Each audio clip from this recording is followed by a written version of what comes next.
Last night I said that human expressions are trifarious in character: physical, psychic and spiritual, and human approaches are few in number: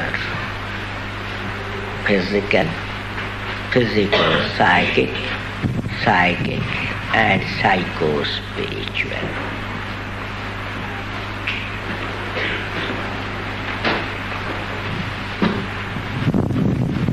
The moods and anxieties,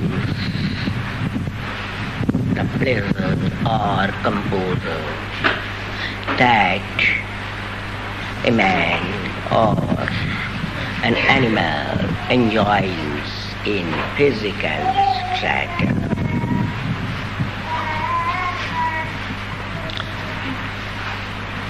is extremely limited. That is, the waves of woes and anxieties or pleasures function within a short sphere, and that's why it is purely of a temporary nature. The person or the space are also extremely limited. In case of humans, and also in case of a few developed animals like dogs or monkeys, there are physico-psychic pleasures and physico-psychic pains also. Those pleasures or those pains, although their jurisdiction is limited, but those jurisdictions are bigger than the first one, that is, bigger than the jurisdiction of purely physical pleasure or physical pains.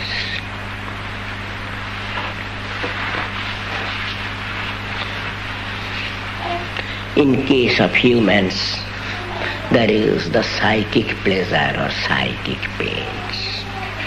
In case of animals, most of the animals have got their pleasures and pains only in physical stratum, and they come or they are created as an inborn instinct.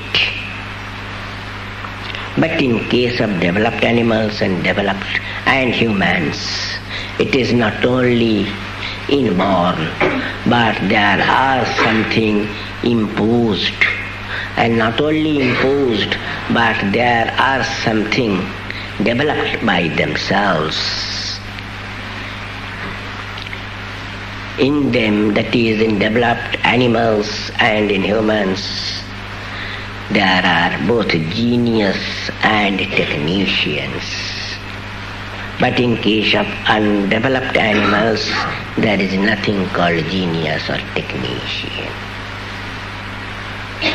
You know, genius is an inborn faculty. And what is technician?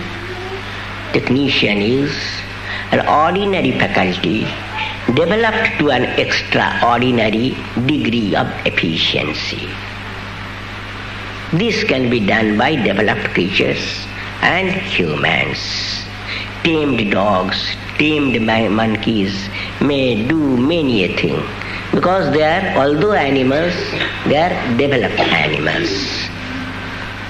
But genius you will hardly find in any developed animal. You may find it only in humans. Now when a man gets the chance to enjoy the physico-psychic pleasures. He doesn't find any interest in physical pleasures because the physical pleasure is not only crude in quality but also a very temporary nature. It lasts for a short span.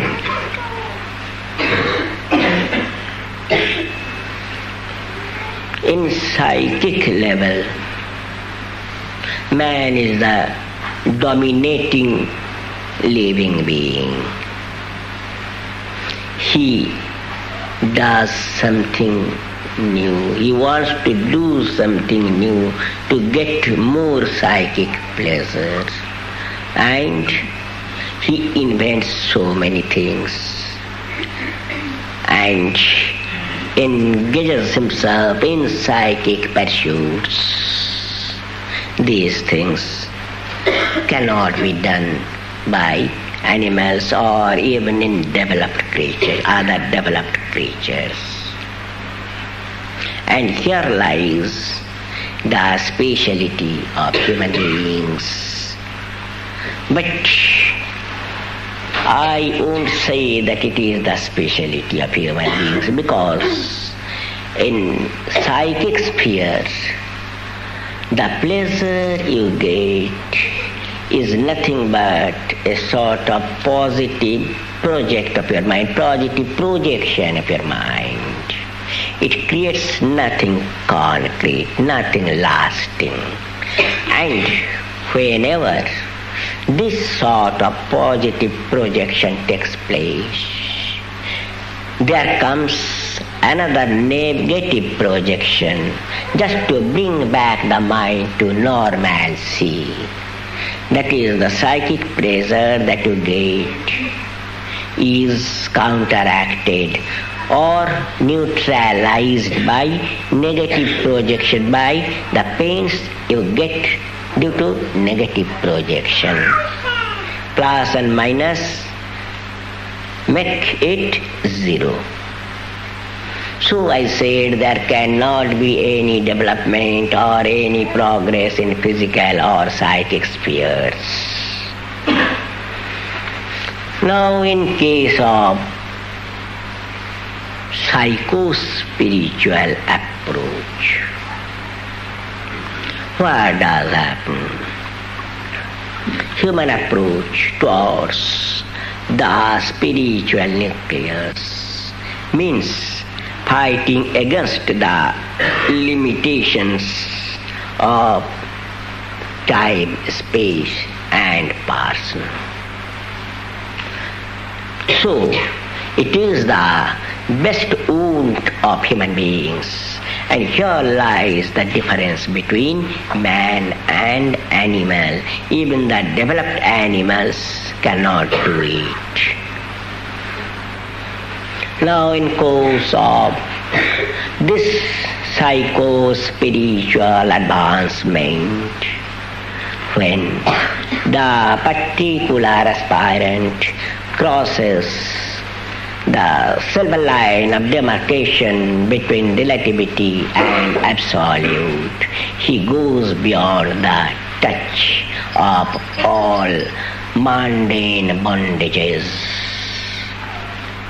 And that is the final destination, and that is the desideratum of all human beings. And this approach of humans is called Bhagavata Dharma. It is the proper Dharma. It is the actual Dharma. All other ideas are based on isms and dogmas. They can function within the scope of three relativities: temporal, personal and spatial factors. The man who is intelligent, he should from his very childhood move along this path of psycho-spirituality.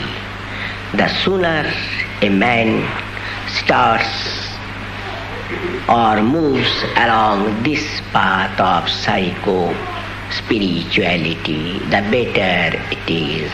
He is the Blessed One.